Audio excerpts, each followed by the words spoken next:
Hello. അങ്ങനെ 2025 കഴിഞ്ഞ് 2026 നമ്മളെ ന്യൂ ഇയറാണ് ഇന്ന് എല്ലാവരും സെലിബ്രേഷൻ ചെയ്യലും അതും ഇതൊക്കെ ആയിട്ട് ആഘോഷമായിരിക്കും. പക്ഷെ എനിക്കോ 2026 ഫസ്റ്റ് ഡ്രൈവ് ചെയ്ത് പോകുന്നത് ഹോസ്പിറ്റൽ. നമ്മൾ തൃക്കരിപ്പൂരിലെ തങ്കേ ഹോസ്പിറ്റലിലേക്കാണ് ഞാൻ ഇന്ന് ഫസ്റ്റ് പോകുന്നത്. ന്യൂ ഇയറായിട്ട് രാത്രി എവിടേക്കോ പോകാമെന്നൊക്കെ പ്ലാൻ ചെയ്ത് രാത്രി ഒരുപോലെ കണ്ണടച്ചില്ല. രണ്ടെണ്ണത്തിനെയും കൊണ്ട് ഒരാൾക്ക് തൊണ്ടവേദന, ഒരാൾക്ക് ചെവി വേദന. നമുക്കൊന്നും അറിയില്ലേ എന്നുള്ള മട്ടിൽ ഒരാൾ അവിടെ ഇരിക്കുന്നുണ്ട്. അങ്ങനെ ടോയ്സ് ഇല്ലാതെ നമുക്ക് എവിടെ ഇറങ്ങാൻ പറ്റത്തില്ല കേട്ടോ, ഇല്ലെങ്കിൽ കുഴപ്പമായിരിക്കും. അങ്ങനെ നമ്മൾ തങ്കയം ഹോസ്പിറ്റലിൽ എത്തിയിട്ടുണ്ട്.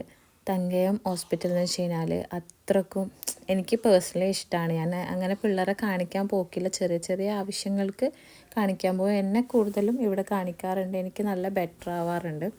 ഇവർക്ക് ഗോപി ഡോക്ടർ പറ്റാറുള്ളൂ. ചെറുതിൽ ആ ഡോക്ടറെ കാണിച്ച്, തൃക്കരിപ്പൂരിലെ ഡോക്ടറെ കാണിച്ച് അവരെ പറ്റാറുള്ളൂ. 10:30 10:45 നമ്മൾ എത്തിയിട്ടുണ്ടായത്. അപ്പം തന്നെ 150ാമത്തെ ടോക്കനാണ് നമുക്ക് കിട്ടിയിട്ടുള്ള. അപ്പം നിങ്ങൾക്ക് മനസ്സിലാക്കാവുന്നതേ ഉള്ളൂ ഇവിടെ എത്രത്തോളം തിരക്കുണ്ടെന്ന്. അവരെ രണ്ടാളെയും കാറിലിരുത്തിയിട്ട് ഞാൻ ഈ 2 ചോട്ടകളെയും കൂട്ടിയിട്ടാണ് കേട്ടോ വേഗം വന്നിട്ടുള്ളത്. അങ്ങനെ അവിടുന്ന് വേഗം കാണിച്ചിറങ്ങി. പിന്നെ എവിടെയും നമ്മൾ നിന്നില്ല, 2 പേർക്കും വയ്യാത്തതുകൊണ്ട് വേഗം അങ്ങ് പുര പിടിച്ചിട്ടാ. 2025 നടക്കാത്ത എന്തെങ്കിലുമൊക്കെ 2026 നടക്കുമോ എന്നുള്ള ശുഭപ്രതീക്ഷയോടെയാണ് ഞാൻ 26 കടന്നു വെക്കുന്നത്. മിനി വ്ളോഗൊക്കെ എടുത്തിടണമെന്ന് ഭയങ്കര ആശയുണ്ട്. വ്ളോഗൊക്കെ എടുക്കണമെന്ന് ഇൻഷാ അല്ലാഹ് പറ്റുമെങ്കിൽ ഇനി വരും ദിവസങ്ങളിൽ എൻ്റെ വ്ളോഗായിട്ട് വരാം. എല്ലാവർക്കും ഹാപ്പി ന്യൂ ഇയർ.